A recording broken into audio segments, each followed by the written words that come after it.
Hello guys, welcome back to our YouTube channel MSI physics by Dilip sir. हमारी MCQ series का second lecture के लिए हम लोग मिल रहे हैं। तो फर्स्ट लेक्चर के अंदर हमने देखा था क्वांटाइजेशन ऑफ चार्ज के बारे में, उसके 5 MCQs हमने सॉल्व किए थे। उसके अंदर आपका जो कॉन्सेप्ट है वो क्रिस्टल क्लियर हो गया होगा। अब हम नेक्स्ट वीडियो के अंदर जा रहे हैं जिसके अंदर दूसरे टॉपिक को हम इंक्लूड करने जा रहे हैं। दूसरा टॉपिक जो है हमारा है कूलम्स लॉ स्केलर फॉर्म। तो कूलम्स लॉ स्केलर फॉर्म के बारे में आज डिस्कस करेंगे, उसके बाद उसके क्वेश्चंस को भी सॉल्व करेंगे। तो कॉन्सेप्ट थ्रू क्वेश्चंस के अंदर जाएंगे तो फिर से आपके दूसरे टॉपिक के भी जो कॉन्सेप्ट है उसको क्लियर करेंगे। आपको जो भी यहाँ पर क्वेश्चंस सॉल्व करवाए जाएंगे उसका जो सॉल्यूशंस है बेटा आपको चाहिए तो आपको प्ले स्टोर से हमारी ऐप के अंदर मिल जाएगा। प्ले स्टोर के अंदर हमारी ऐप का नाम है MSI physics by Dilip sir करके, जिसके अंदर आप डाउनलोड करके अंदर फ्री मटेरियल जो है उसके अंदर आप जाकर उसकी PDF नोट्स को डाउनलोड कर सकते हो, सॉल्यूशंस को ले सकते हो। चलो तो स्टार्ट करते हैं कूलम्स लॉ स्केलर फॉर्म के बारे में। तो सबसे पहले हम लोग जो कूलम्स लॉ का जो स्केलर फॉर्म है उसके बारे में थोड़ा समझ ले कि कूलम्स लॉ है क्या। तो बेटा आप लोग जानते हो कि 2 पॉइंट चार्जेस हमारे पास है, 2 पॉइंट चार्जेस। सपोज कि Q1 और Q2 चार्ज है। Q1 Q2 चार्ज अगर सेपरेटेड है r डिस्टेंस पर तो उनके बीच में जो फोर्स आएगा इलेक्ट्रोस्टैटिक फोर्स जो है वो फोर्स होता है directly proportional to product of their charges and inversely proportional to the distance square of the distance between them. ये कूलम ने हमें बताया, उसके स्टेटमेंट में हमने ये सब लिखा है। तो F इज प्रोपोर्शनल टू हम लिख सकते हैं बेटा कॉमनली तो Q1 Q2 bye r square. तो यहाँ एक कांस्टेंट लिखेंगे प्रोपोर्शनलिटी साइन को हटाने के लिए जो है कूलम कांस्टेंट K। तो K into Q1 Q2 divide by r square. तो ये हो गया फोर्स का formula. Electrostatic force between 2 point charges जो है उसका फॉर्मूला आपके सामने है। K जो है वो कूलम कांस्टेंट है, उसकी वैल्यू जो है वो K इक्वल टू होगा बेटा 9×10⁹ newton metre square upon coulomb square. यहाँ से आपको उसकी वैल्यू मिल जाएगी। आप ये फॉर्मूला के यूज़ करके आप काफ़ी सारे MCQs जो है उसको हम सॉल्व करेंगे। तो सबसे पहला तो बेसिक ये फॉर्मूला है, फॉर्मूला के ऊपर आपको क्वेश्चंस पूछ सकते हैं जिसके अंदर मान लो पॉइंट चार्जेस के जो वैल्यू है वो गिवन होगी, मैग्नीट्यूड ऑफ चार्जेस गिवन होंगे और डिस्टेंस बिटवीन चार्जेस जो है वो भी गिवन होगा। उसकी वैल्यू पुट करके आपको फोर्स फाइंड करना पड़ेगा या फिर और कुछ नए तरीके से क्वेश्चंस को पूछेंगे। तो हम सभी तरीकों को यहाँ पर समझेंगे कि किस तरह से फॉर्मूला में चेंजेस हो सकता है और क्या क्या पूछ सकते हैं। तो चार्जेस दिए होंगे, फोर्स फाइंड करने को बोला होगा, या मान लो कि फोर्स दिया है और डिस्टेंस बिटवीन 2 चार्जेस फाइंड करने को बोला गया है। ऐसे काफ़ी सारे वैरायटी ऑफ क्वेश्चंस बन सकते हैं। चलो एक और बात यहाँ पर क्लियर कर दे कि K को हम लिखते हैं बेटा 1/4πε0। 1/4πε0। ε0 जो है वो ε0 को बोलते हैं हम परमिटिविटी ऑफ फ्री स्पेस या फिर परमिटिविटी ऑफ वैक्यूम। उसकी वैल्यू है 8.85 into 10⁻⁻12 coulomb square upon newton metre square. Coulomb square upon newton metre square है बेटा। चलो ये वैल्यू का यूज कर सकते हो आप जब भी आपको मान लो कि 2 चार्जेस फ्री स्पेस में या वैक्यूम में दिए हैं। तो आप F इक्वल टू लिख सकते हो बेटा फॉर्मूला अभी 1/4πε0 Q1 Q2 divide by r square. जब आप एयर के मीडियम में या फिर फ्री स्पेस में यानी कि वैक्यूम के अंदर जब भी आप चार्जेस को रखेंगे तो इस फॉर्मूला का यूज करेंगे। अब मान लो कि हम 2 चार्जेस के बीच का मीडियम चेंज कर दें तो उस चेंज मीडियम के अंदर फोर्स जो है उसका फॉर्मूला क्या आएगा। तो बेटा वहां पर ε0 न लिखकर हम लोग एप्सिलॉन लिखेंगे। एप्सिलॉन का मतलब होता है परमिटिविटी ऑफ गिवन मीडियम। तो 1/4πε0 Q1 Q2 divide by r square. ये हो गया मीडियम के अंदर फोर्स बेटा। अब मान लो इसका रेशियो हम ले कि यहाँ पर एयर के मीडियम में FA से डिनोट किया जाएगा फोर्स को, मीडियम में डिनोट किया जाएगा फोर्स को FM। तो FA divide by FM ratio जो बनेगा वो होगा यहाँ पर 1/4πε0 Q1 Q2 divide by r square upon 1/4πε into Q1 Q2 divide by r square. तो बेटा हम चार्जेस के मैग्नीट्यूड को नहीं बदल रही है इसलिए यहाँ पर ये कैंसिल हो जाएंगे। डिस्टेंस बिटवीन चार्जेस है वो भी नहीं बदल रहे हम लोग, सिर्फ मीडियम चेंज करने पर क्या यहाँ पर चेंज होगा फोर्स में वो देखने जा रहे हैं। तो ε/ε0 लिखेंगे, रेशियो आएगा, ये डिनोमीटर का डिनोमीटर ऊपर जाएगा न्यूमरेटर के अंदर। तो ये रेशियो बनेगा ε/ε0 जिसे बोला जाएगा εr। यानी कि relative permittivity of given medium. तो बेटा इसका दूसरा नाम है डाइलेक्ट्रिक कांस्टेंट के। के कौन है यहाँ पर ध्यान रखिएगा, डाई इलेक्ट्रिक कांस्टेंट के है बेटा। तो Fm जो है मीडियम के अंदर फोर्स वो Fa/K बराबर होगा, यानी कि 1/K टाइम्स हो जाएगा। मान लो कि गिवन डाइलेक्ट्रिक मीडियम है जो है उसका डाइलेक्ट्रिक कांस्टेंट K = 2 है, तो 2 डाइलेक्ट्रिक कांस्टेंट वाले मीडियम के अंदर फोर्स बन जाएगा Fa/2 यानी हाफ हो जाएगा। जो एयर के मीडियम में फोर्स आएगा 2 पॉइंट चार्ज के बीच में, उसका भी हाफ मिलेगा आपको। तो ध्यान रखिएगा कि K की वैल्यू होती क्या है। तो मान लो एयर के लिए बात करें बेटा, तो K = अप्रोक्सीमेटली हम 1 लेते हैं। एक्चुअल में थोड़ा 1 पॉइंट समथिंग 000 समथिंग कुछ वैल्यू है, लेकिन हम उसे 1 कंसिडर करते हैं K को। और मान लो कि अगर कोई भी इंसुलेटर मीडियम ले ले, इंसुलेटर्स के लिए बेटा K > 1 रहेगा। और मेटल के लिए, मेटल की बात करें तो बेटा मेटल के लिए फॉर मेटल K जो है वो इन्फिनिटी होता है बेटा। तो बेटा अगर आप एयर के मीडियम के अंदर बात करेंगे तो Fm = क्या बन जाएगा, Fa। देखो K की वैल्यू आपने 1 ले ली है। इंसुलेटर्स के लिए अगर बात करें तो कोई भी इंसुलेटिंग मीडियम है 2 चार्जेस के बीच में, तो Fm जो आएगा वो लेस देन Fa होगा। ऑब्वियसली K > 1 होने की वजह से डिनोमीटर के अंदर 1 से बड़ा नंबर आएगा, तो Fm is less than Fa होगा। और K = इन्फिनिटी अगर मेटल शीट को 2 चार्जेस के बीच में रखा जाए तो फोर्स क्या बन जाएगा, Fa/∞ यानी 0। 1/∞ क्या हो जाता है बेटा, 0 हो जाता है। तो ये ध्यान रखिएगा, फोर्स इस तरह से चेंज होगा मीडियम चेंज होने से। तो अब हम उसके क्वेश्चंस जो है उसको सॉल्व करने के लिए जा रहे हैं। तो सबसे पहला तो हम बहुत ही सिंपल सा क्वेश्चन, चार्ज का मैग्नीट्यूड दिया होगा और डिस्टेंस दिया होगा और फोर्स फाइंड करेंगे। चलो देखते हैं क्वेश्चंस उसके। तो सबसे पहला क्वेश्चन हम लेने जा रहे हैं, हमारा ये रहा पहला क्वेश्चन, बहुत ही इजी क्वेश्चन है। तो चलो, electric force between electron and proton separated by a distance of 1 millimetre is Fe = dash Newton. तो हमें ये फोर्स फाइंड करने को बोला गया है। पहले डेटा समझ ले बेटा, सबसे पहले आपको समझना पड़ेगा डेटा को। चलो डेटा देखते हैं, डेटा क्या गिवन है, उसके बाद आगे बढ़ते हैं। तो इलेक्ट्रिक फोर्स फाइंड करना है इलेक्ट्रॉन और प्रोटॉन के बीच में। चलो, इलेक्ट्रॉन और प्रोटॉन का जो चार्ज आएगा वो कितना होगा, दोनों के लिए बेटा चार्ज का मैग्नीट्यूड सेम रहेगा, 1.6 × 10⁻19 कूलम। लेकिन आपको वैल्यू पुट करने की यहाँ पर जरूरत नहीं है, डायरेक्टली E दिया है, ठीक है। दूसरा है यहाँ पर डिस्टेंस बिटवीन 2 चार्जेस है 1 मिलीमीटर। तो देखते हैं फोर्स की वैल्यू क्या आएगी। तो Fe = आएगा यहाँ पर K Q1 Q2 / R²। Formula अभी हमने पहले देखा था, उस फॉर्मूला के बेस ये क्वेश्चन है। K की वैल्यू एज इट इज रखेंगे, Q1 यानी इलेक्ट्रॉन का चार्ज -E, Q2 यानी प्रोटॉन का चार्ज +E, और डिस्टेंस है मिलीमीटर में। बेटा मिलीमीटर होता है 10⁻³ मीटर, और उसका स्क्वायर करना है आपको। तो -3 का स्क्वायर करेंगे तो डिनोमीटर में क्या रहेगा, -K² / 10⁻⁻6। 3 × 6 होगा, माइनस ध्यान रखिएगा बेटा, कुछ स्टूडेंट यहाँ पर भी स्क्वायर करते हैं, 3 का स्क्वायर 9 कर देते हैं, तो ये गलती मत कर देना। तो ये आंसर बनेगा आपके पास Fe = -K²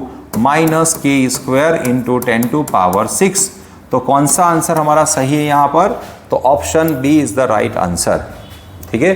तो -10⁻⁶ K²। क्लियर हुआ। चलो देखते हैं आगे हम। तो इसे सेव कर लेते हैं, आपके लिए नोट्स अवेलेबल रहेगी हमारी इंस्टा जो हमारी प्ले स्टोर है, प्ले स्टोर के अंदर एप्लीकेशन के अंदर। आगे बढ़ते हैं नेक्स्ट क्वेश्चन के लिए। ये पहले हमने सिंपल सा क्वेश्चन सॉल्व कर लिया। नेक्स्ट क्वेश्चन है हमारे पास, the Coulombian repulsive force between 2 alpha particle kept at a distance of 3 centimetre. वैसे तो ये क्वेश्चन के अंदर बेटा फिर से वही रिपीट करने जा रहे हैं, फॉर्मूला है, वैल्यू पुट करनी है, आंसर मिल जाएगा। लेकिन प्रॉब्लम क्या है, मैक्सिमम स्टूडेंट्स को ये पता ही नहीं होता कि अल्फा पार्टिकल के लिए चार्ज क्या ले। देखो ये क्वेश्चन मैंने इंक्लूड क्यों किया आपके लिए, मैक्सिमम स्टूडेंट्स को पता नहीं अल्फा पार्टिकल के ऊपर का चार्ज कितना होता है। बाकी सब क्वेश्चंस को आपको अंदर जो भी वैल्यू है वो सब पुट करना है। आगे क्वेश्चन किया वही रिपीट है। तो देखो डिस्टेंस कितना है, तो डिस्टेंस है R = 3 × 10⁻⁻² मीटर। बिकॉज मुझे सेंटीमीटर में डिस्टेंस दिया है तो उसको हमें मीटर में कन्वर्ट करना पड़ेगा। अल्फा पार्टिकल, बेटा अल्फा पार्टिकल होता है हीलियम का न्यूक्लियस। ध्यान रखना क्या बोल रहा हूं मैं, हीलियम न्यूक्लियस। हीलियम न्यूक्लियस के अंदर, हीलियम को जानते हो ना 2He4 होता है, तो उसके न्यूक्लियस में बेटा 2 प्रोटॉन रहेंगे। तो 2 प्रोटॉन यानी पॉजिटिव चार्ज न्यूक्लियस के अंदर का रहेगा। तो बेटा चार्ज ऑन अल्फा पार्टिकल हम लिख देते हैं, charge on alpha particle, charge on alpha particle is Q is equal to 2E। एक प्रोटॉन के जो चार्ज है वो E होगा, 2 प्रोटॉन है इसीलिए 2E चार्ज रहेगा। अब force between 2 alpha particle is equal to KQ² divide by R²। ध्यान रखो Q1 Q2 वैसे तो हम लिखते थे, लेकिन दोनों चार्ज सेम होने की वजह से हम लोग Q² लिख रहे हैं।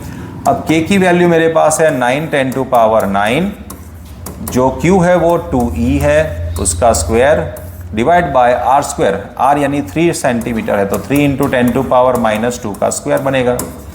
अब देखते हैं तो 9 × 10⁹, यहाँ 4 हो जाएगा, ये 1.6 × 10⁻19 का स्क्वायर।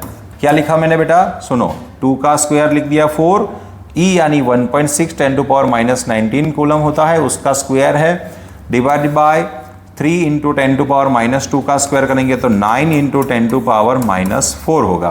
तो ये 9 9 कैंसिल हो जाएंगे। चलो 1.6 का स्क्वायर आप करेंगे तो कितना बनेगा, ये -4 को बेटा मैं ऊपर ले जा रहा हूँ, पहले पावर को, -4 पावर ऊपर जाएगी तो 9 + 4 13 होगी, पावर कितनी बनेगी 13 यहाँ पर। उसके बाद है 4 यार 16, 1.6 का स्क्वायर यानी 16 का स्क्वायर करेंगे तो 2.56 बनेगा। तो 2.56 × 10⁻38। चलो अब इसका मल्टीप्लिकेशन करके आंसर बताओ तो बेटा क्या आया, बोलो आंसर क्या है बेटा। हाँ आप लोग कर सकते हो कैलकुलेशन, ठीक है। कितना बना 10.24, ओके 10.24, और 38 से अगर पावर को सब्ट्रैक्ट कर ले 13 को तो पावर बन जाएगी 25 -25। तो आंसर दिख रहा है आपको, ओके। चलो एक काम करते हैं, आंसर को यहाँ पर समझते हैं कि 1.024 करेंगे तो पावर बन जाएगी -24। देखो यहाँ हम लोग 1 पॉइंट शिफ्ट हो रहा है लेफ्ट साइड की ओर, जितना पॉइंट आप शिफ्ट हो रहा है लेफ्ट साइड की ओर उतनी पावर प्लस आएगी। तो देखो आप -25 थे, अब 1 पॉइंट आप लेफ्ट साइड शिफ्ट हो रहे हो तो यानी +1 करनी पड़ेगी, तो +1 करेंगे तो -25 + 1 कितना बन जाएगा -24 पावर। तो ध्यान रखिएगा, तो इतना न्यूटन फोर्स बनेगा। 2 अल्फा पार्टिकल के बीच का जो फोर्स आएगा वो होगा यहाँ पर 1.024 × 10⁻24 न्यूटन। क्लियर है। चलो अब देखते हैं नेक्स्ट क्वेश्चन में। तो पहले दोनों क्वेश्चन हमने किए F = KQ1 Q2/R² फॉर्मूला के ऊपर। सिंपल सा फॉर्मूला हमने यूज किया और उसके अंदर वैल्यू पुट कर ली। अब देखो मान लो कि अब कूलम फोर्स और ग्रेविटेशनल फोर्स के बीच में रिलेशन की बात आती है तो क्या होगा। अब जो क्वेश्चन करने जा रहे हैं उसके अंदर हम क्या समझने जा रहे हैं बेटा, कूलम फोर्स और ग्रेविटेशनल फोर्स के बीच का रिलेशन। चलो यहाँ पर है द डायमेंशंस ऑफ K²/G_ME_MP। बेटा एक इलेक्ट्रॉन एक प्रोटॉन है, यहाँ पर एक इलेक्ट्रॉन है और एक है प्रोटॉन। इलेक्ट्रॉन और प्रोटॉन की बात करें, इलेक्ट्रॉन और यहाँ पर है प्रोटॉन, तो उनके बीच का कोई एक डिस्टेंस हम समझ लेते हैं, रैंडम r डिस्टेंस ले लेते हैं। तो उनके बीच का फोर्स आएगा इलेक्ट्रिक फोर्स यानी electrostatic force between 2 electron and proton, तो बनेगा -K²/R²। और ग्रेविटेशनल फोर्स कितना होगा बेटा, तो ग्रेविटेशनल फोर्स का फॉर्मूला आप लोग जानते हो, Gm1m2/R² होता है वैसे तो Gme × MP, mass of electron mass of proton divide by distance between them R²। अब देखो मैग्नीट्यूड जो है उसका अगर रेशियो लिया जाए तो Fe डिवाइड बाय Fg होगा। तो Fe divide by Fg ratio क्या मिलेगा बेटा, तो K² divide by R² upon Gme × MP/R²। बेटा ये डिस्टेंस सेम है होगा इसलिए कैंसिल करेंगे, तो K² divide by Gme × MP, तो ये रेशियो मेरे पास बन गया। चलो अब क्वेश्चन में पूछा क्या है, डायमेंशंस ऑफ K²/G_ME_MP इज। बेटा डायमेंशंस ऑफ K²/G_ME_MP, तो ये रेशियो ऑफ 2 फोर्सेस है बेटा, तो ऑब्वियसली यहाँ पर यूनिट कैंसिल होकर यूनिट लेस हो जाएगी क्वांटिटी। ये कांस्टेंट जो है वो यूनिट लेस है, ये डायमेंशन लेस हो जाएगा, यानी डायमेंशंस हो गए 0 0 0, डायमेंशन नहीं है इसके क्योंकि ये फोर्स का रेशियो है। तो देखो इस तरह से आपको डायमेंशंस भी पूछ सकते हैं, साथ में वैल्यू भी अंदर पुट करके आप इनके बीच का रिलेशन यानी कि कौन स्ट्रांग है, किससे कितना स्ट्रांग है, वो भी फाइंड कर सकते हो। तो ऐसा ही एक क्वेश्चन नेक्स्ट आ रहा है बेटा, देखेंगे नेक्स्ट क्वेश्चन के अंदर। चलो देखते हैं, उसके तुरंत पीछे आने वाला क्वेश्चन देखते हैं, जिस क्वेश्चन के अंदर आपको ये रेशियो फाइंड करने को पूछा गया है। देखो हमने पहले क्वेश्चन में आगे क्या देखा, आगे वाले क्वेश्चन में हमने सिर्फ और सिर्फ यहाँ पर रेशियो की बात की और रेशियो फॉर्मूला के फॉर्म में लिखा। अब इसके अंदर हम बात करने जा रहे हैं कि जो मैग्नीट्यूड है वो कितना, मतलब रिलेशन बिटवीन टू फोर्सेस क्या है वो समझते हैं कि कितना स्ट्रांग है दूसरा फोर्स पहले फोर्स से। The ratio of electric force and gravitational force between a proton and an electron eight a certain distance is. देखो मेंशन नहीं किया डिस्टेंस कितना है, क्योंकि ऑब्वियसली डिस्टेंस तो कैंसिल होगा ही, दोनों के लिए हम डिस्टेंस तो सेम ले रहे हैं ना, इसीलिए डिस्टेंस कैंसिल हो जाएगा। तो बेटा इस फोर्स का रेशियो अभी हमने देखा कि FE डिवाइड बाई FG अगर करेंगे तो ये रेशियो बन रहा है बेटा K² upon G MEMP, K² upon G MEMP।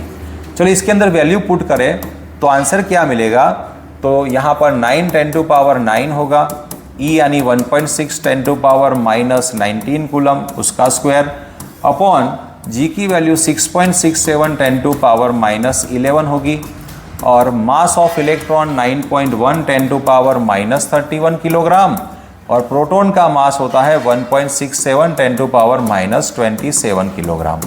तो ये सब कैलकुलेशन जब आप करेंगे तो अब थोड़ा बहुत कैलकुलेशन बेटा मैथमेटिक्स आप जानते ही होंगे, तो इतना आप कर लेंगे तो 2.4 10⁻39 रेशियो मिलेगा। आप ये नंबर याद भी रख सकते हो क्योंकि ये कांस्टेंट है बेटा, एक ही बार आपको कैलकुलेशन करनी है, बाकी सब याद रखना पड़ेगा आपको, याद रह जाएगा आपको, क्योंकि एक कांस्टेंट नंबर मिलेगा पर्टिकुलर डिस्टेंस के लिए, क्योंकि डिस्टेंस तो कैंसिल ही हो रहा है, तो ये सब तो क्वांटिटी कांस्टेंट है, इसलिए आपको ये नंबर याद रखना पड़ेगा, याद रह जाएगा आपको याद कैलकुलेशन से। ओके चलो नेक्स्ट, ये हमने अभी दो कॉन्सेप्ट क्लियर कर लिए कि अगर फोर्स का रेशियो आता है ग्रेविटेशनल फोर्स और इलेक्ट्रोस्टैटिक फोर्स तो क्या करना है।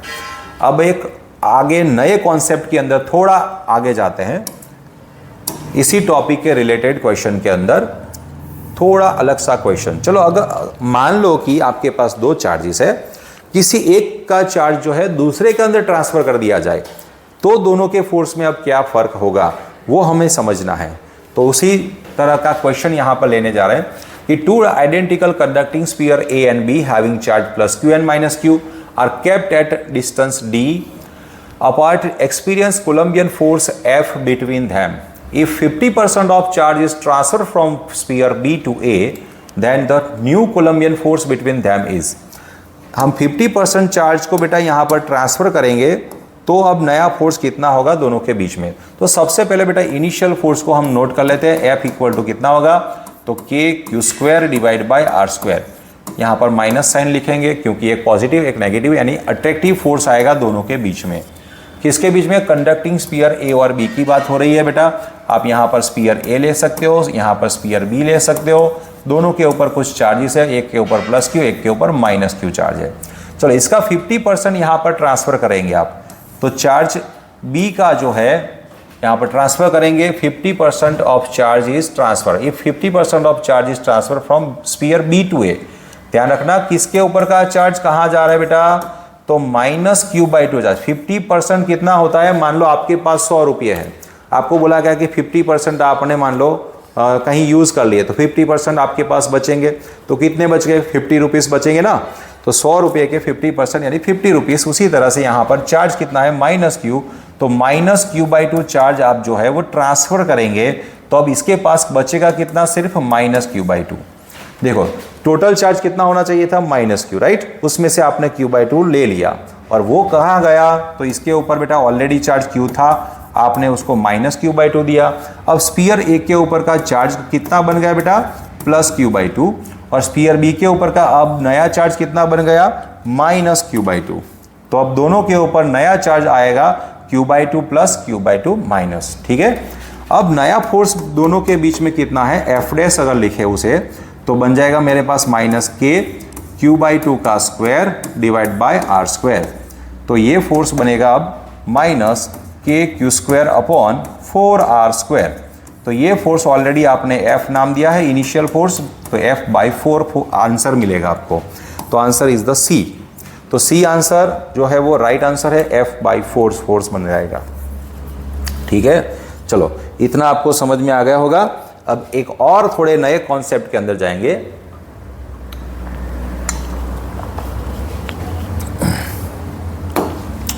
देखो वैरायटी ऑफ क्वेश्चंस काफी सारे यहां पर बन सकते हैं, लेकिन थोड़ा बहुत देखो कॉन्सेप्ट के अंदर ज़्यादा चेंज नहीं होता है, उसको पूछने का तरीका जो है वो अलग हो सकता है। बाकी एक ही कॉन्सेप्ट के अंदर एक ही फॉर्मूला का बार बार यूज करके आपको आंसर्स लाने होते हैं। नेक्स्ट क्वेश्चन है, when two spheres having 4q and -2q charge are placed at a certain distance the force acting between them is F।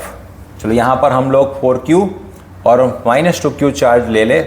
यहाँ पर 4q चार्ज है बेटा और यहाँ पर है -2q चार्ज।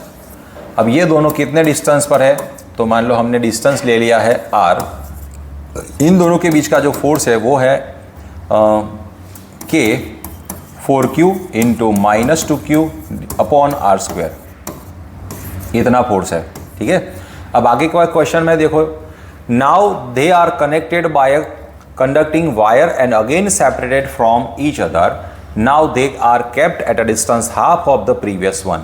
देखो चेंज कितना आएगा, now they are connected by conducting wire and again separated from each other and distance नया लेना है बेटा half of the previous one।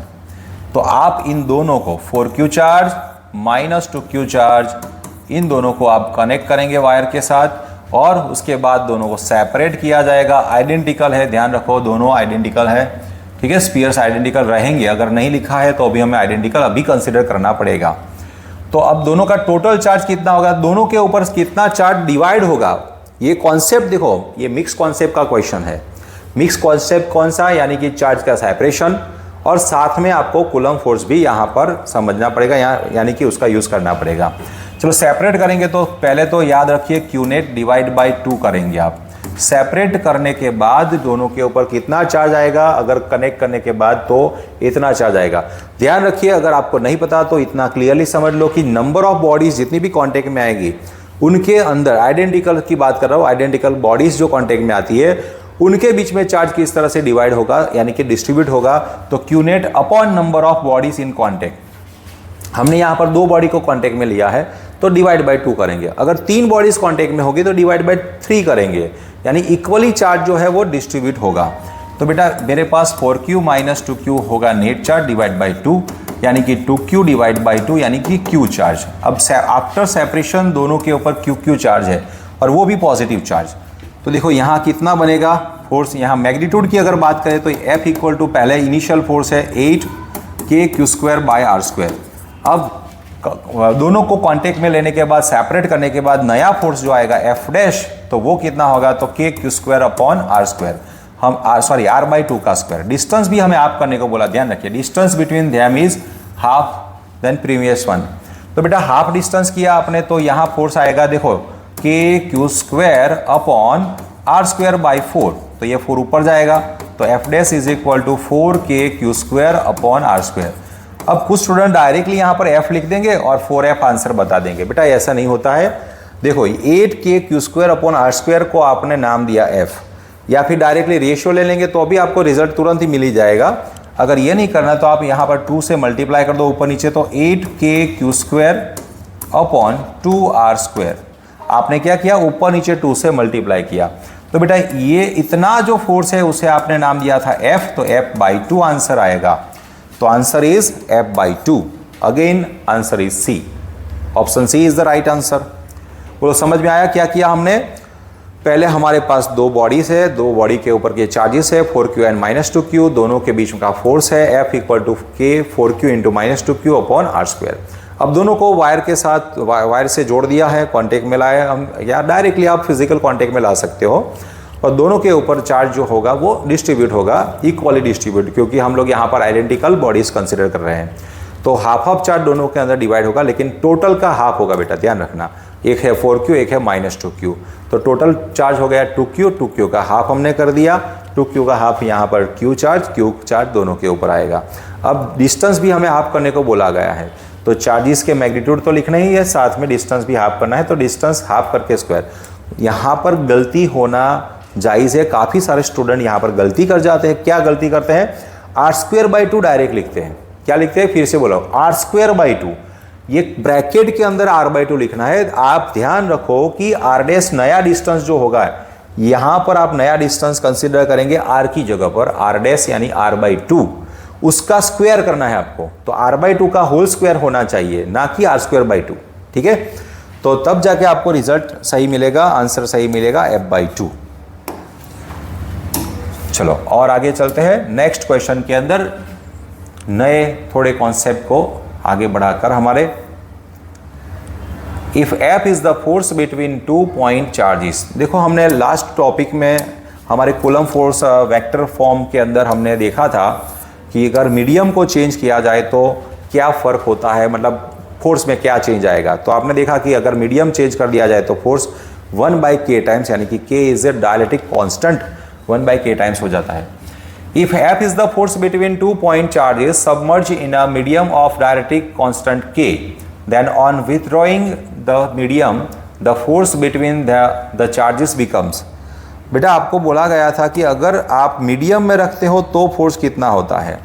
चलो पहले तो हम एयर के मीडियम की बात कर ले। अगर हमारे चार्जेस एयर के मीडियम में है तो फोर्स आएगा k² या फिर डायरेक्टली आप भी रेशियो आपने देखा था, डायरेक्टली हम रेशियो के फॉर्म में बात करें तो Fm इज इक्वल टू होता है बेटा FA/K। अगर हम k डायरेक्ट्रिक कांस्टेंट वाले मीडियम के अंदर दो चार्जेस को रखेंगे तो इतना फोर्स हो जाएगा 1/k टाइम्स।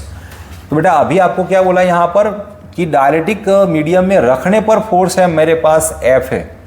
F कितना फोर्स है? मीडियम के अंदर का फोर्स है F। अब आपने क्या किया? मीडियम को हटा दिया।